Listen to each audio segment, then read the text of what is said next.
The key difference between animals and human beings are they lack imagination, which means we have the power of imagination in us. Why not put it to our good use? Why not use it to our advantage?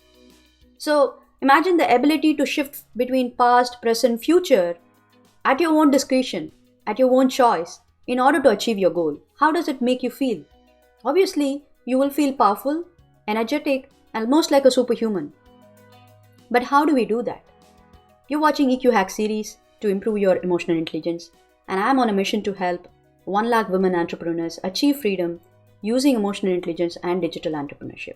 My name is Brinda Kalyan Raman, and you're watching my YouTube channel.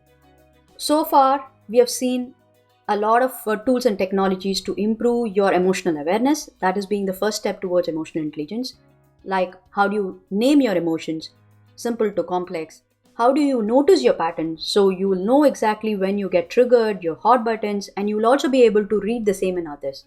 So thereby, you'll have a better communication and relationship with others and within yourself. And then we saw how to regulate your emotions. That is the second step towards emotional intelligence, where we saw tools and technology to improve your decision-making power, to be able to create that influences that you always wanted with people around you, using tools like optimism, decision-making metrics. We also started seeing how defining your core values is going to help you build your goals, how to connect that values with goals, how to prioritize them, how to resolve conflicts arising out of values.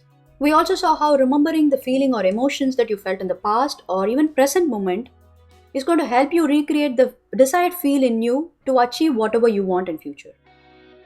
Because the ability in yourself to shift from past, present, and future is only going to make you powerful and never going to let you get stuck. So it's going to be an important tool to keep you motivated. But how do we do this? Sometimes you need to be here in the present moment. But sometimes the right now, the right here sucks. And we all have to agree with that. So the beauty of shifting tense is that you're capable of visualizing more compelling future or remember a more enjoyable past. There are plenty of visualizing exercises that you can find on the internet that you can make use of.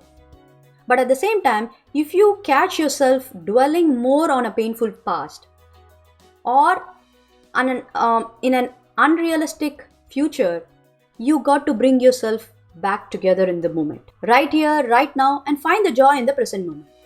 That way, you will improve your temporal skills with practice. That is, the ability to perceive, estimate, and keep a track of time. Because we are not here to produce any time machines which will help you keep yourself in the past or some unrealistic future. We are all human beings in the present wanting to create history. Try this out and let me know if it was useful. Don't forget to subscribe to the channel and hit that bell icon to be notified for future episodes. And stay tuned, there are more to come. Bye-bye, I'll see you in the next episode.